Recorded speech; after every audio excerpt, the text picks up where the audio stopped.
Hola, ¿qué tal? Muy buenas noches, 8:45, momento de las noticias. Mi nombre es Juan Carlos Sandoval y le presento nuestros titulares. Cada vez son más los guatemaltecos que están gozando los beneficios de hacer crecer su dinero con ahorro seguro. Presenta los titulares. Presidente Otto Pérez Molina insiste en que no hay elementos suficientes para pedir la renuncia de Roxana Valdetti. Según ministro de Gobernación, el prófugo de la justicia, Juan Carlos Monzón, se encuentra en estos momentos en Honduras. El Ministerio Público apela a resolución de la juez Marta Sierra, quien dejó en libertad bajo caución económica a los líderes de la estructura de la línea. Diputada Ninette Montenegro exige que las autoridades publiquen los nombres de los empresarios que utilizaron los servicios de la línea. Cuba y la Unión Europea inician diálogos sobre fortalecimiento del respeto de los derechos humanos en la isla. Cada vez son más los guatemaltecos que están gozando los beneficios de hacer crecer su dinero con ahorro seguro. Presentó los titulares. Comencemos con las noticias. El presidente de la República brindó hoy una conferencia de prensa. Habló, entre otros temas, sobre la continuidad de la CICIG y también habló acerca de la estructura criminal conocida como La Línea. Las noticias nacionales son presentadas por Azúcar de Guatemala.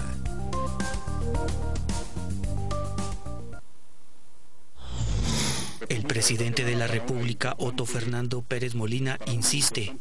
Él no tiene suficientes motivos para pedirle a la vicepresidenta que renuncie, pues su cercanía con el prófugo de la justicia, Juan Carlos Monzón, líder de la organización criminal de defraudación aduanera La Línea, no es un elemento suficiente. No tengo elementos para pedirle la renuncia, eso ya me lo preguntaron una vez.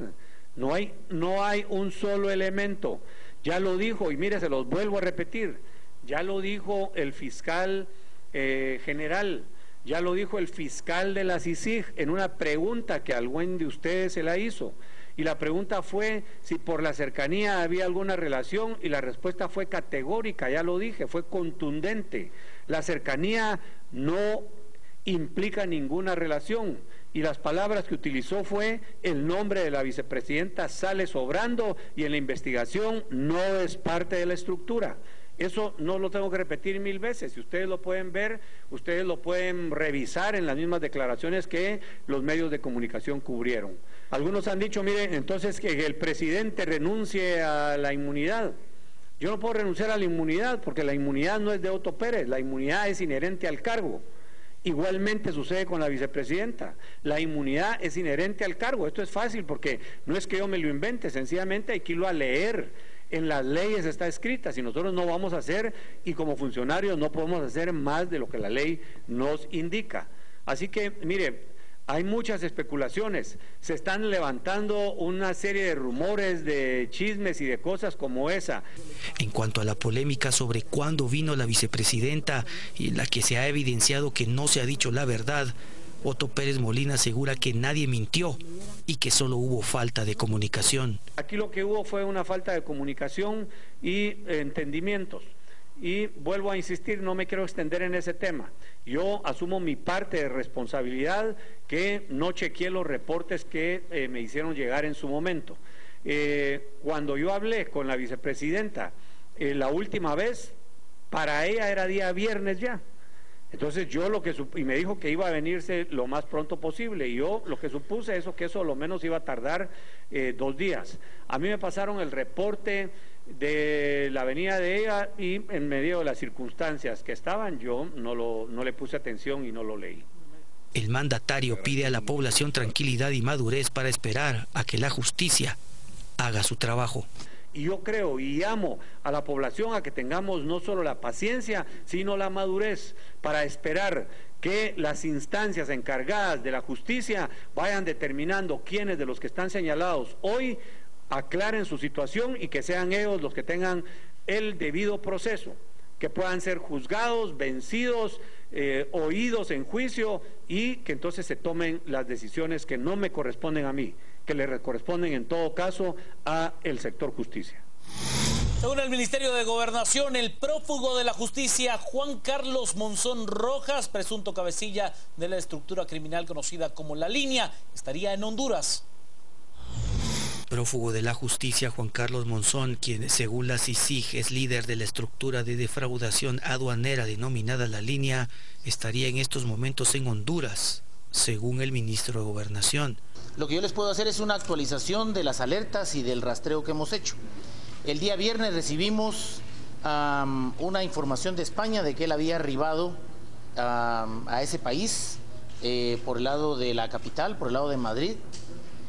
Durante todo este tiempo dio alguna dirección de un hotel, pero no se tenía un conocimiento exacto. Hubo una información que se había movido hacia Valencia, pero la siguiente información la tuvimos hoy por la mañana, y fue una alerta de El Salvador, que ayer él se movió de Colombia a El Salvador como un paso de tránsito y su destino final fue Honduras, y se registra el movimiento migratorio de él acompañado de 2 personas que presumimos que son familiares de él por los apellidos, ¿verdad? Entonces, el último registro que tenemos por Interpol es que ayer él arribó a territorio hondureño. Juan Carlos Monzón viaja con Juan Enrique Monzón y Marcela Monzón. Sigamos con las noticias más importantes del día. Y he de contarle que el Ministerio Público ha apelado la resolución de la juez Marta Sierra de Stalin de otorgar una caución económica a 6 personas involucradas en la estructura criminal de La Línea. La Fiscalía contra la Impunidad del Ministerio Público presentó una apelación para que se revoque la medida de arresto domiciliar y pago de una multa a Javier Ortiz, alias Teniente Jerez, Salvador Estuardo González, alias Eco, y Miguel Ángel Lemus, quienes fueron beneficiados por la jueza Marta Sierra Stanley con una medida sustitutiva de entre 220 y 240.000 quetzales. Los 3 son supuestos jefes de la organización que cometió el delito de defraudación aduanera y asociación ilícita. Julio Barrios, fiscal del Ministerio Público, aseguró que la apelación se debe a que considera que existe peligro de fuga por parte de los implicados y que estos pueden a su vez obstaculizar el proceso con los contactos que tienen en las diferentes instituciones. Asimismo aseguró que en contra de los otros 3 beneficiados con arresto domiciliar, Mónica Patricia Zamora, José Rolando Gil Monterroso y Carlos Ishtuk Cook, de momento no se ha presentado ninguna apelación, porque considera que en el caso de los 3 primeros era urgente tomar la medida por ser los coordinadores de la estructura. La juzgadora tiene un plazo de 24 horas para elevar el proceso a la sala de apelaciones, y esta a su vez tiene 3 días para resolver la situación legal de los integrantes de la estructura denominada La Línea. La diputada Ninette Montenegro ha pedido que se hagan públicos los nombres de las empresas que utilizaron los servicios de La Línea. La diputada Ninette Montenegro asegura que la corrupción es de doble vía, por lo que exige a las autoridades que se publiquen los nombres de los más de 1000 empresarios que se beneficiaron con la estructura criminal La Línea, defraudando las aduanas. Según ella, los ciudadanos deben de conocer qué empresas colaboraron con el robo al Estado. Y creemos que sí, es de doble vía la corrupción. Si se dice que hay más de 1000 empresarios, tenemos derecho a saber quiénes son y tenemos derecho a que se dé la lista de esos más de 1000 empresarios, porque así como hay empresarios muy buenos, hay empresarios que están causando este daño. La legisladora además aseguró que el organismo legislativo ha incumplido en varios aspectos legales, pues no ha fiscalizado a la SAT. La responsabilidad que el Congreso de la República tiene en lo de la SAT. Miren lo que dice el artículo 46, que disculpen, no es el tema, pero lo que dice el artículo 46, dice que cada año el superintendente al final del ejercicio fiscal va a entregar un informe circunstanciado del cumplimiento, avances, mecanismos de eficiencia, eficacia, fiscalización y funciones y atribuciones de la SAT. El Congreso de la República en sesión plenaria aprobará o improbará el informe, siguiendo el procedimiento para liquidar el presupuesto de este organismo del Estado. Jamás ha hecho eso el Congreso. He de contarle que la instancia de modernización del sector justicia ha pedido la continuidad de CICIG por 2 años más. No, se hacen recomendaciones en donde los personeros de CICIG deben, en este caso, diseñar el plan de trabajo, toda vez que pudimos advertir que desde un principio no se trabajó sobre un plan plenamente diseñado.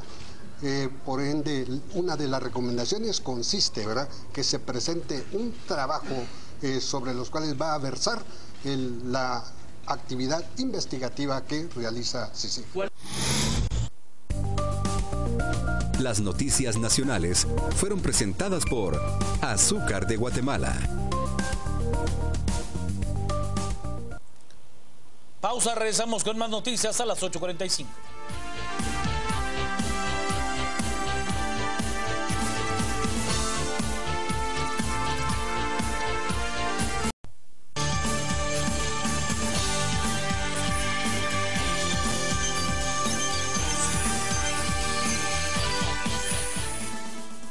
He de contarle que le han dado un ultimátum de 3 días a más de 84 familias para que desalojen un terreno propiedad de la empresa eléctrica.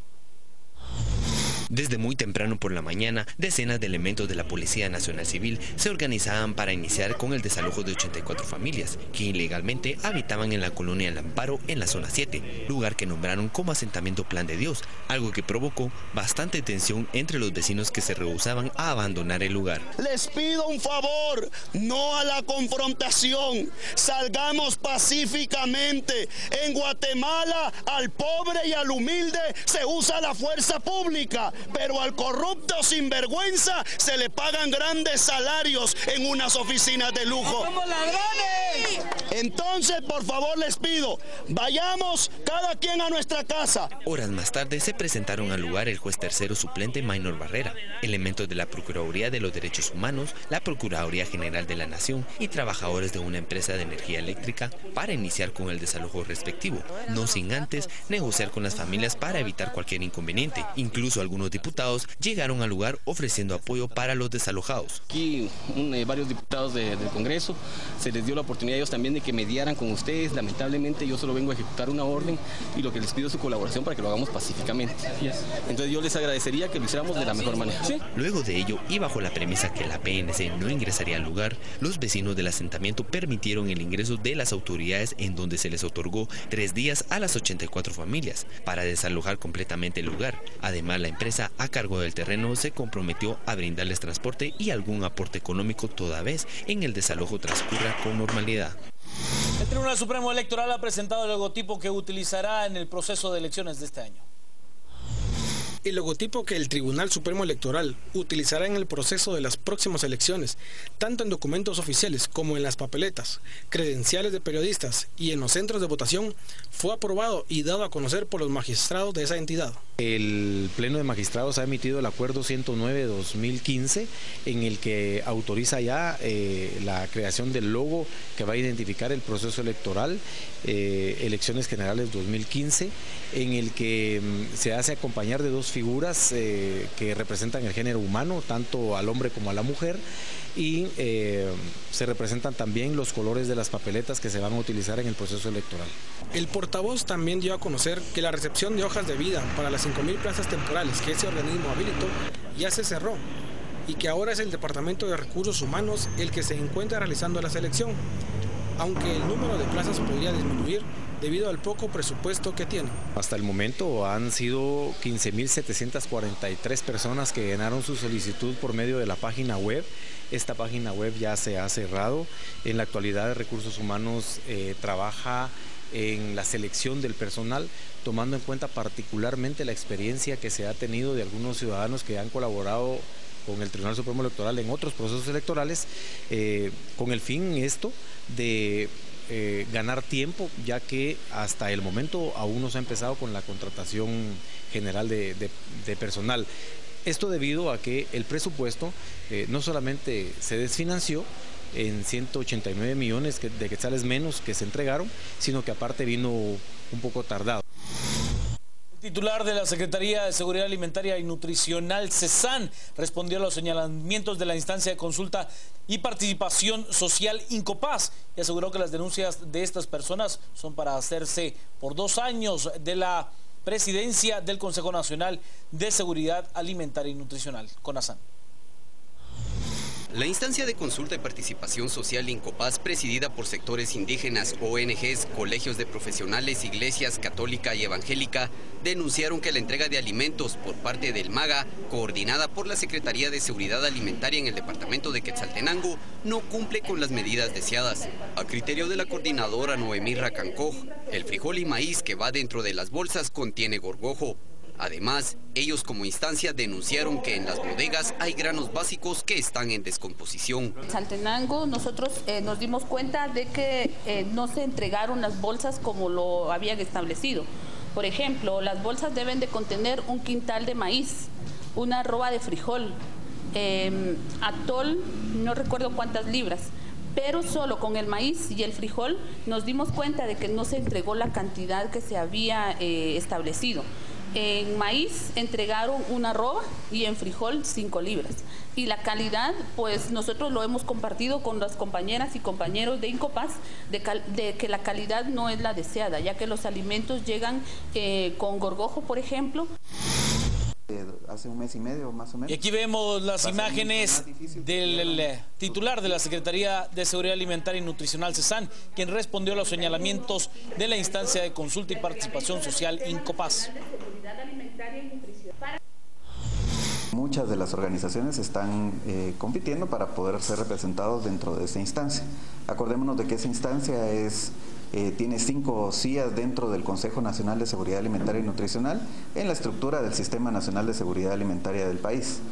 Cada uno de los representantes pues está haciendo una especie de campaña política para poder ser electos, para poder representarlos durante 2 años dentro de la instancia y tener una silla dentro del CONASAN. En ese sentido, pues a la instancia ha sido parte acompañante del proceso de la atención a las familias en la canícula prolongada y se les ha brindado toda la información. De hecho, hay actas de CONASAN donde ellos han solicitado información sobre las familias que han sido incluidas dentro de la atención y que ellos han podido verificar en terreno que las familias estén recibiendo la calidad, la cantidad y las formas de entrega de acuerdo a las pérdidas que tuvieron. Cada una de esas familias ha recibido 2.200 calorías para cada uno de sus miembros durante un mes en cada una de las raciones entregadas.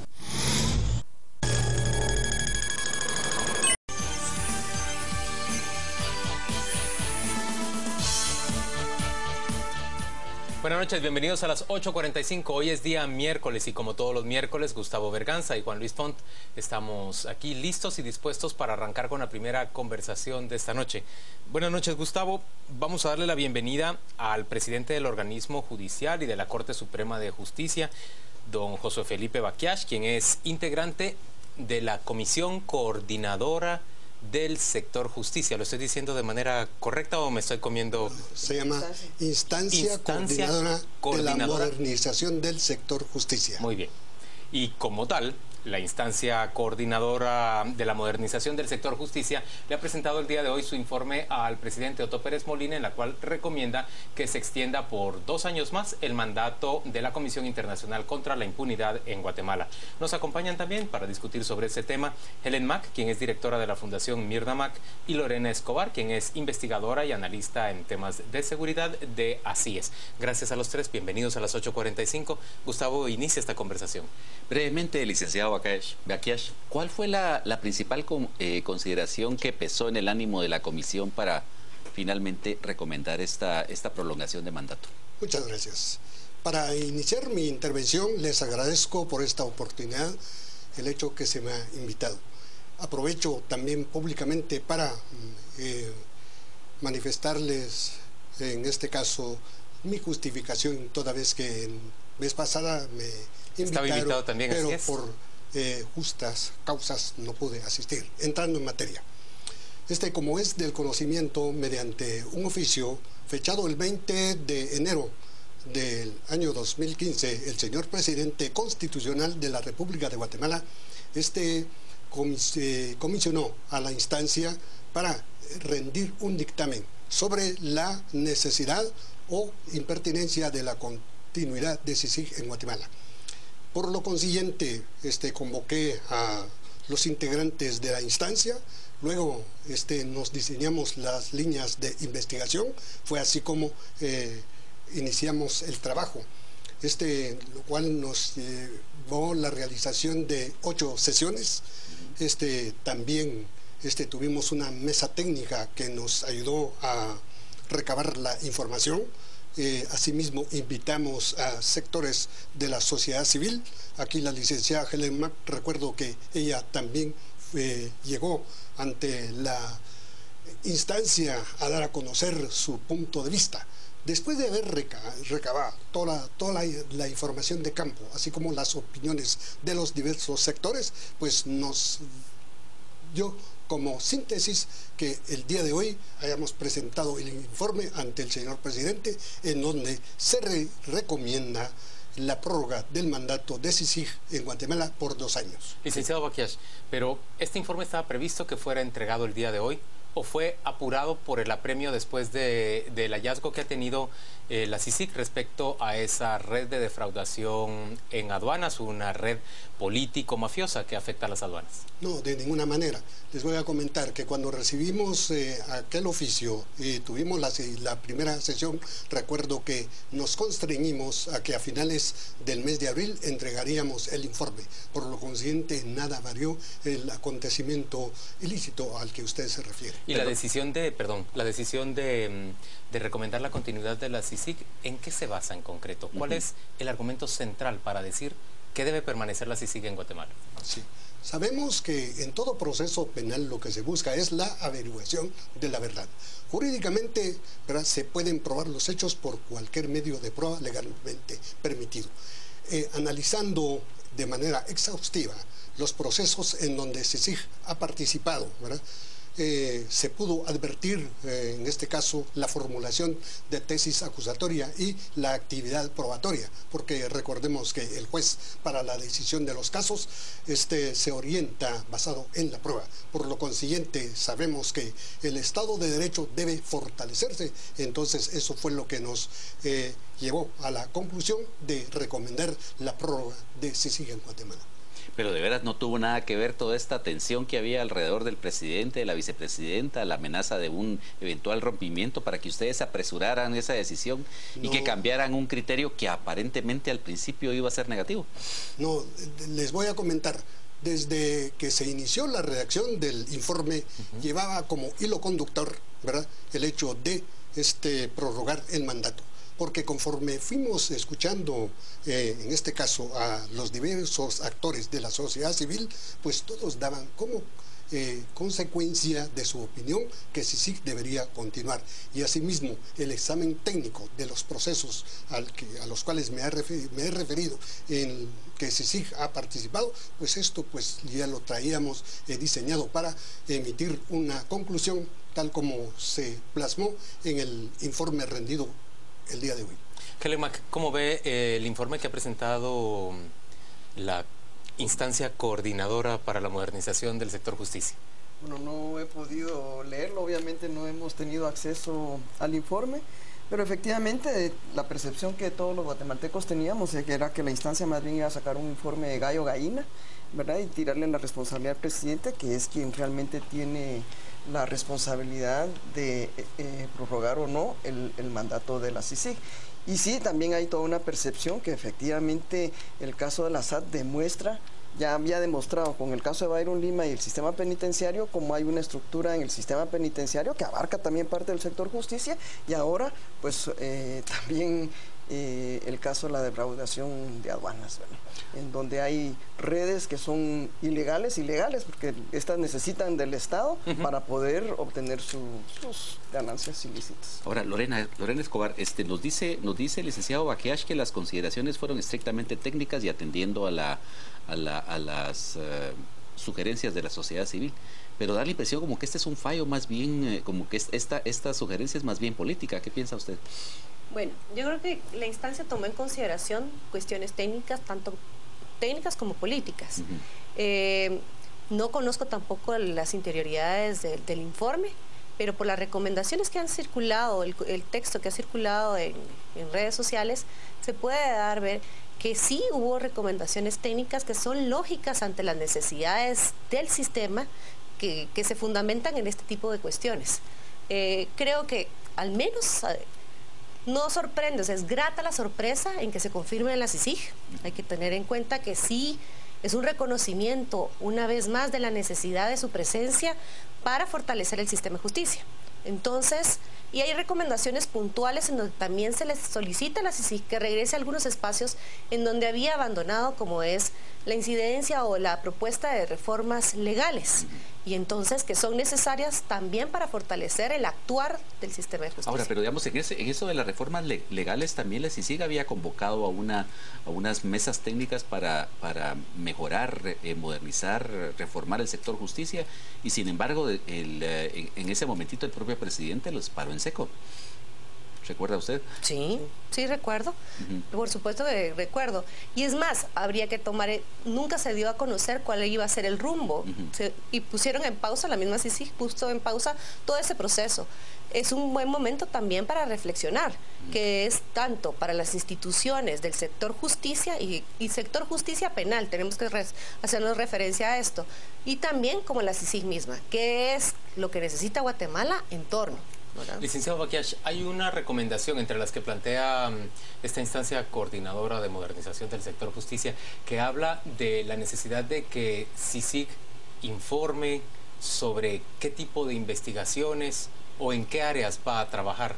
¿Qué sentido tiene esa recomendación? Sí, efectivamente, toda vez que del resultado del cúmulo de actividades que obtuvimos, pudimos advertir que no existe, por ejemplo, algún diseño sobre las actividades delictuosas en donde ellos deben intervenir. Es por ello que el fondo de esto es que en consenso con la Fiscalía del Ministerio Público, ya que constitucionalmente sabemos que es el ente que en representación del Estado de Guatemala acusa. Entonces, esa coordinación a que nos referimos ahí se obedece a ello.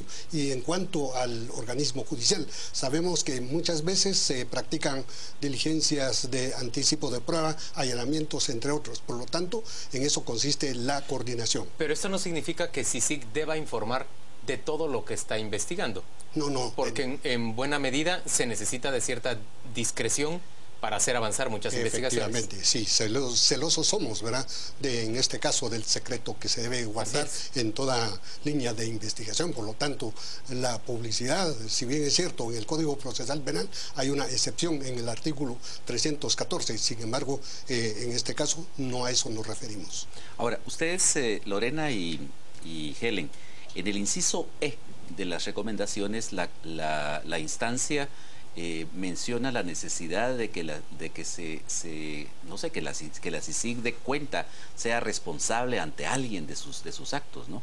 Es decir, ¿esto puede darse dentro del contexto del actual o es una cuestión que solamente puede establecer la ONU? Bueno, perdón. Sí. No, dale. Y habría que ver primero a qué se refieren, porque el inciso, como usted lo está mencionando, Gustavo, no dice mucho. O sea, en las recomendaciones lo que ha circulado, habría que ver cuál es el contenido y a qué se refiere esa sugerencia. Porque de momento él está obligado, la CICIG está obligado a presentar al secretario general de la ONU un informe. Sí. Y además lo hace público en Guatemala. Es decir, habría que desmenuzar a qué se refieren con prestar información y cuentadancia. Bueno, yo lo que quería decir, como hay muchos argumentos que siempre han dado esos argumentos para decir que la CICIG debe de irse, primero hay que entenderse que tiene un apoyo de Naciones Unidas. Sí. Y por lo tanto también se aplica el derecho internacional y en este caso se aplica el Protocolo de Ginebra. O sea que, por ejemplo, todo el tema de la inmunidad, que si a eso es a lo que nos referimos, un guatemalteco en El Salvador, en Honduras tendrá la inmunidad, ¿verdad? Entonces, eso no quiere decir que no tengan una supervisión. Hay un derecho internacional que los rige a ellos también y que tienen, por supuesto, tienen que rendir cuentas a Naciones Unidas. Helen, volvamos al plano político. El hecho de que la instancia coordinadora le haya presentado al presidente de la República apenas 4 días después de que se conociera esta investigación tan relevante de la CICIG respecto a esa red político-mafiosa que defraudaba en aduanas, le haya presentado al presidente un informe en que le recomienda ampliar el mandato de la CICIG por 2 años más.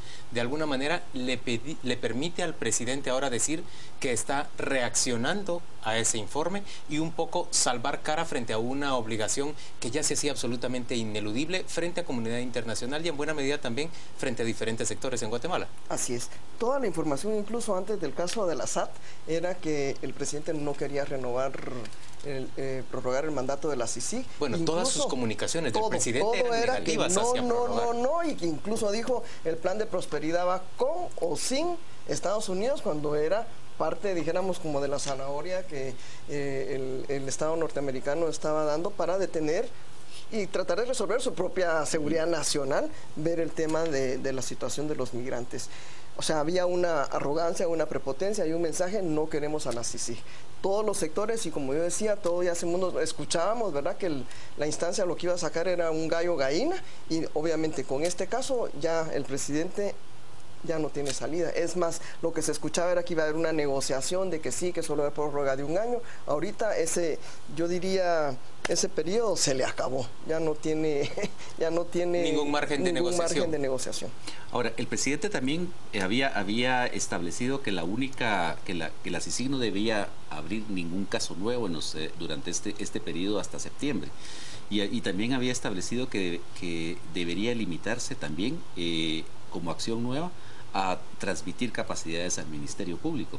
Es decir, ¿cómo cambia este panorama ahora con la prolongación a su juicio? Es que la metodología de la CICIG es capacitar haciendo, porque lo que haces es trabajar mano a mano con los fiscales. Con la Fiscalía Especial contra la impunidad. Luego, obviamente, otra contraparte es el organismo judicial. Sí. Si el organismo judicial tampoco contribuye, pues por supuesto que muchos de los casos los puede perder. Por ejemplo, la medida sustitutiva que da la jueza Sierra Stalin, ahí para mí, en lo personal, creo que hasta viola el artículo 4 de la Constitución, porque es un mismo crimen, una misma estructura, y el solo hecho de que, porque como no son de la SAT, entonces a ellos ahorita están borrando y perdiendo todas las pruebas. Entonces, ahí es donde, por eso nosotros decíamos, como Movimiento Pro Justicia y desde la Fundación, que no se podía valorar a la CICIG por los casos, ni por comisionado, porque todo depende también de sus contrapartes. ¿Verdad? Y en ese sentido, ahorita estamos viendo 2 casos, o sea, los casos últimos paradigmáticos. El caso de la corrupción en el sistema penitenciario y ahorita en la SAT. Esto es una muestra de lo que pueden encontrar, pero más, los guatemaltecos esperamos más. Y es que es obvio, ¿verdad?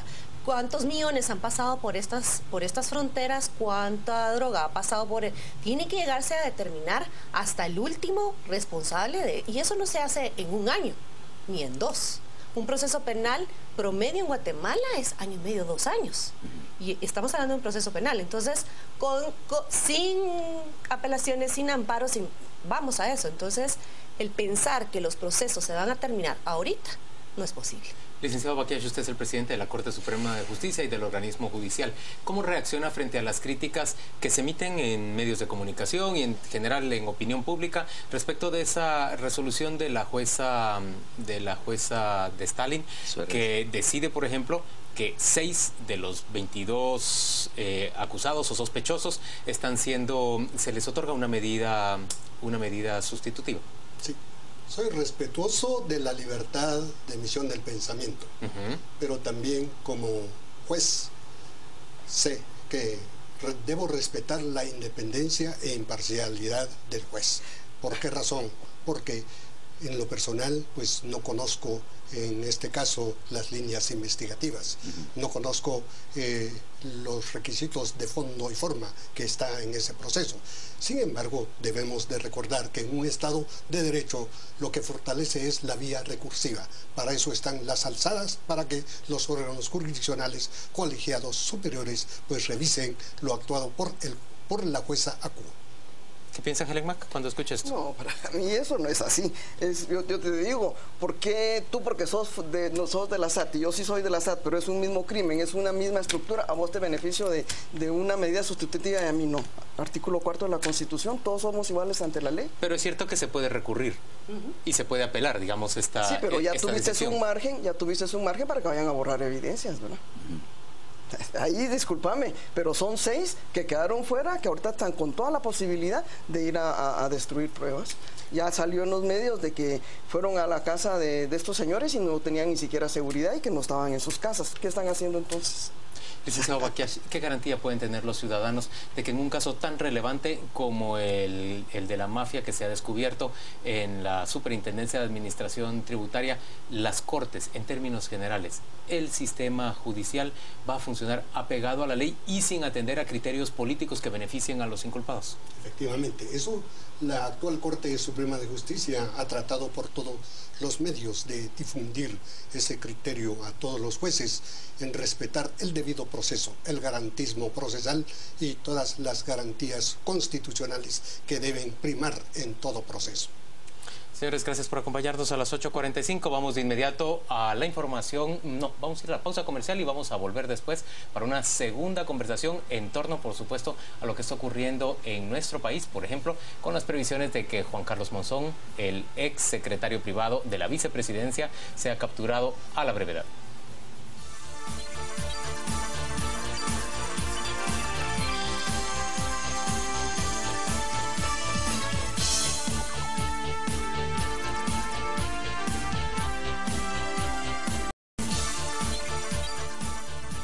Estamos de vuelta en a las 8:45. Hoy día miércoles hemos conocido a lo largo de todo el día respecto de rumores que hablaban de la probabilidad de la entrega de Juan Carlos Monzón, ex secretario privado de la vicepresidenta de la República. Fue secretario privado hasta el minuto en que la vicepresidenta se entera que la Comisión Internacional contra la Impunidad ha descubierto ya que el señor Monzón forma parte de esa red político mafiosa que defraudaba a las aduanas. El señor Monzón se encuentra desaparecido, pero hoy por la tarde el ministro de Gobernación, Mauricio López Bonilla, ha dado a conocer que la Interpol ha identificado Honduras como el destino en el que se encontraría en este momento el señor Monzón. Hemos invitado a conversar sobre este tema y en términos generales sobre el escenario que se construye a partir de la revelación de estos hallazgos de parte de la CICIG desde el pasado jueves a Javier Monterroso, quien tiempo atrás fue secretario privado de la fiscal general del Ministerio Público, y también hemos invitado a Julio Rivera Clavería, quien fue viceministro de Gobernación. Mucho de qué conversar con ustedes. Gracias por acompañarnos en esta noche. Tengo una duda, Julio. No me queda claro en qué momento entra la Interpol a una investigación con una de estas llamadas internacionales, estas órdenes internacionales de detención. ¿Tiene que pedirlo un juez? ¿Tiene que ser la policía? ¿Tiene que ser el Ministerio Público? ¿O es el Ministerio de Gobernación? Es el Ministerio Público quien hace la solicitud directamente a Interpol para que se plantee la alerta a nivel nacional e internacional. O sea, no hay necesidad. Es una alerta roja. Sí, okay. Es una alerta roja que lo que hace es que efectivamente pueda procederse a la captura y el traslado a Guatemala, cumpliendo con todos los pasos de ley que hay que dar en los otros países. Julio, ¿y tu previsión es que va a lograr capturarse al señor Monzón y hacérsele presentar ante la justicia, o que se va a lograr un acuerdo por medio del cual él termine entregándose a la justicia? ¿Cuál es tu previsión? Yo creo que va a entregarse, porque creo que él entiende perfectamente la situación por la que está pasando. El hecho de que se le esté indilgando como jefe, como director, como cabecilla de una estructura criminal es altamente complicado para una persona. Primero porque esa investigación, según yo, todavía falta mucho camino por recorrer. Esta es una primera fase. Creo que hay muchas cosas que develar en el futuro y él es una pieza fundamental. Por lo tanto, lo que más le conviene desde mi personal punto de vista creo que es su entrega, porque su captura va a traer consecuencias, puede traerle consecuencias de otra naturaleza. Javier, la pregunta es si la jueza Marta Sierra de Stalin, terminó favoreciendo a 6 personas bajo el argumento de que ellos no eran parte de la estructura de la Superintendencia de Administración Tributaria. ¿No puede ser que el señor Monzón piense, como yo no era parte de esa estructura, puedo gozar rápidamente de esa medida sustitutiva y por lo tanto me entrego y a los 2 días o al día siguiente estoy en mi casita? Creo que ese es un escenario muy probable. De hecho, podría hasta pensarse mal, digamos, en que precisamente no lo ligaron a proceso a las personas que no eran parte orgánica de la SAT como para preparar el escenario para que una eventual entrega de Juan Carlos Monzón, como él tampoco es parte de la SAT, y está ese argumento de que no puede, digamos, borrar pruebas, borrar evidencias, que eso pareciera que ese es el argumento detrás de la resolución. Entonces yo creo que podría ser un terreno que se está preparando para una eventual entrega, y que él, al entregarse, está demostrando querer someterse al proceso, y que eso podría ser un argumento para no dejarlo adentro de la cárcel, sino que darle una libertad condicional. Yo creo que no hay que descartar esa idea, que todo esto sea como un aspecto preparatorio para que algo que ya está negociado. Ahora, en el caso de otros actores periféricos, también funcionarios de gobierno, como por ejemplo la intendente de aduanas, Claudia Méndez, sí, ella dice que no sabía nada de eso y que tampoco le correspondía a ella denunciar. ¿Ustedes qué opinan? Es decir, ¿tenía la obligación de denunciarlo? ¿Si supo algo de eso? Pues, obviamente, si supo algo de eso, como funcionaria pública tiene la obligación de denunciar, que esa es una obligación, y hasta la omisión de denuncia es un delito para los funcionarios públicos. Ahora, en relación al conocimiento que tenían de esto, se le hizo ver a la vicepresidenta. Recordemos que el Ministerio Público es parte de CONACON. Entonces, en una reunión de CONACON, donde estaba la Cámara de la Industria y toda la institucionalidad que llegaron a una reunión al Ministerio Público, yo recuerdo, porque yo estuve en esa sala, se le hizo ver que la SAT no había presentado denuncias de contrabando durante mucho tiempo. Y la vicepresidenta, y Juan Carlos Monzón y Claudia, no hicieron caso de esta, digamos, advertencia. Entonces, ellos tenían que haber indagado por qué es que la SAT, la encargada de verificar el contrabando en aduanas, no había presentado denuncias. ¿Será que no hay contrabando en aduanas? ¿Será que esto ya estaba, digamos, esa estructura funcionando, que ellos lo sabían y que no hayan hecho nada? Es una cosa que no Julio Rivera, ¿cómo reacciona a esto? No, miren, yo creo que uno tiene que tener claridad absoluta en esos planteamientos. Primero, son estructuras que vienen de hace 30 años funcionando. No es una nueva estructura. Lo que es hecho es mutar en el tiempo. Eso es lo que ha sucedido.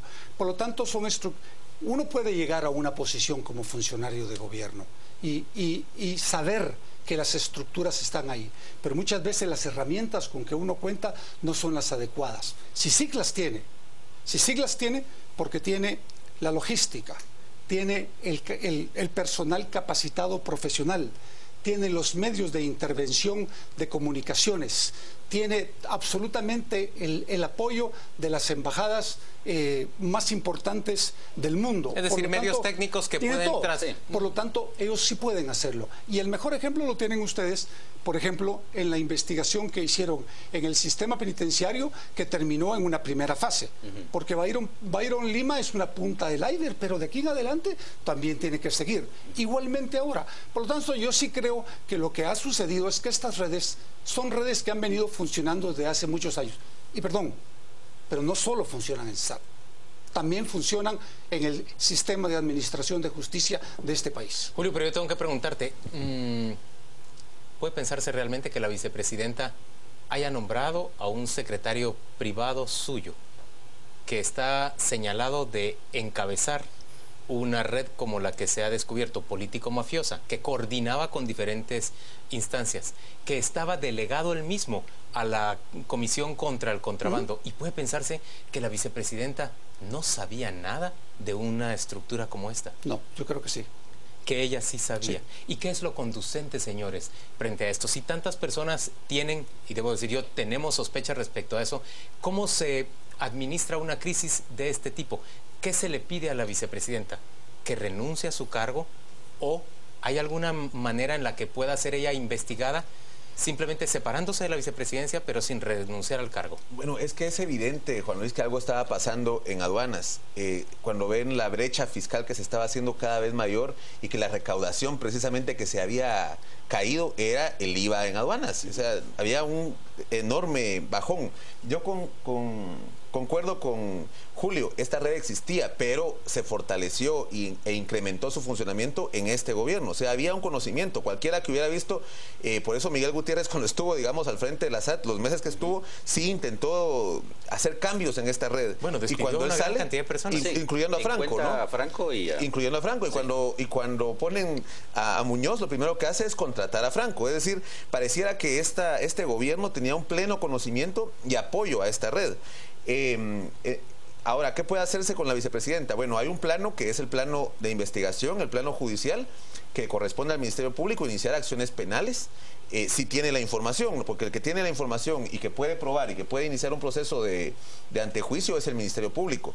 Los políticos pueden hacer planteamientos políticos, la ciudadanía puede exigir una renuncia, pero los órganos de justicia son los que tienen información para poder plantear antejuicios. En este caso, si se tiene la información suficiente de que ella tenía conocimiento de lo que pasaba con su secretario privado, lo que corresponde es que el Ministerio Público presente la solicitud de antejuicio a la Corte Suprema de Justicia. En el caso de la investigación contra los actuales sindicados, el fiscal a cargo de la investigación, el fiscal Shahad, dijo que no existía una línea, ni existía evidencia, ni existía indicio suficiente como para pensar que la vicepresidenta estaba implicada. Es decir, sin embargo, en las escuchas telefónicas que fueron divulgadas la noche en que se consignó a los detenidos, había alusiones a la número 2, a la señora, etcétera. A la R. A la R.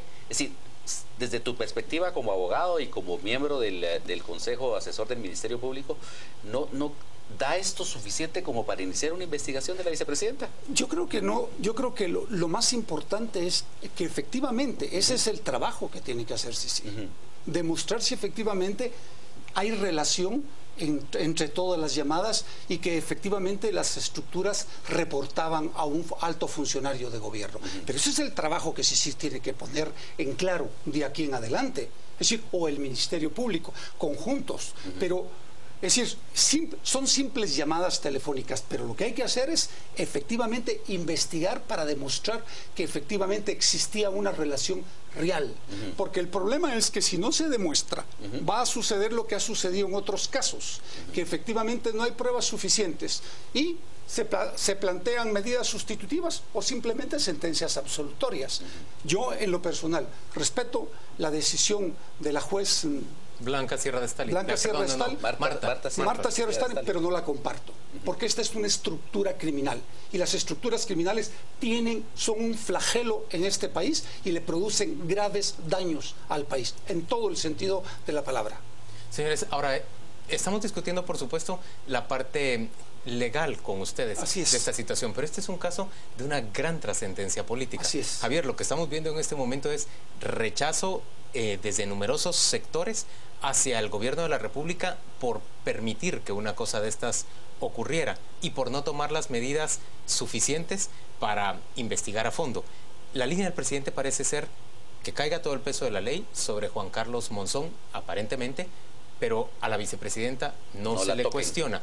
¿Qué consecuencias tiene eso a tu juicio? Bueno, había que conocer bien la relación entre Roxana Baldetti y Juan Carlos Monzón. Juan Carlos Monzón era el que llegaba al Ministerio Público a pedir que avanzaran o que retrocedieran ciertos casos. Ellos intentaban presionar a fiscales a través de Juan Carlos Monzón, precisamente. O sea, es conocido en el ámbito por eso, precisamente. ¿No era Alan Castro que cumplía con esa función? También Alan Castro, pero también Juan Carlos Monzón. Ahora, el tema político es fundamental en este caso. Yo creo que el presidente va a tomar una medida el viernes, que es anunciar la prórroga de CICIG. Y esto lo va a hacer para evitar que en la marcha convocada para el día sábado sea muy fuerte el pronunciamiento de la sociedad civil en contra de su gobierno. O sea, creo que va a intentar sacar el humo por otro lado. Vemos también ya en los anuncios en los medios de comunicación que ahora el gobierno aparece no como parte de la estructura, sino como que había desarticulado la estructura. Le han intentado dar un matiz político que nadie le cree. O sea, todos saben que quiere decir que él puso a la CICIG a hacer este trabajo. Que él fue el que descubrió, casi que dicen que ellos fueron los que descubrieron a esta estructura. Ese es un manejo político bastante hábil, pero no suficiente para engañar a los guatemaltecos. Aquí se sabe ya que había una estructura que operaba dentro del gobierno en muy altos cargos, donde había involucramiento y posiblemente conocimiento de la vicepresidenta de todo esto. Y se le menciona en algunas escuchas. Yo considero que no es prueba suficiente todavía esas alusiones. Habría que ver qué hay en otras escuchas telefónicas, que la CICIG seguramente las tiene en su poder y que el Ministerio Público tiene en su poder, sobre todo si tenía pinchado el teléfono de Juan Carlos Monzón. ¿Verdad? Tendrá que tener información ahí que pueda hacer que involucre a la vicepresidenta, y eso solo se va a conocer conforme vaya avanzando este caso, por ejemplo, si Juan Carlos Monzón se presenta. Pero que hay un tema que es importante. El costo político ya lo pagaron. el costo político ya lo pagaron. ¿No crees que siga? El deterioro cada vez va a ser mayor. Primero, pierden las elecciones que vienen, sin ninguna posibilidad. Segundo, se corren el riesgo de procesos mucho más adelante.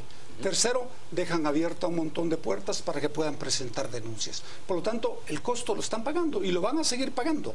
Es decir, eso es el costo político que se paga ante este tipo de arbitrariedades que se suceden en los diferentes gobiernos y además sin pensar en las consecuencias que a la larga pueden traer.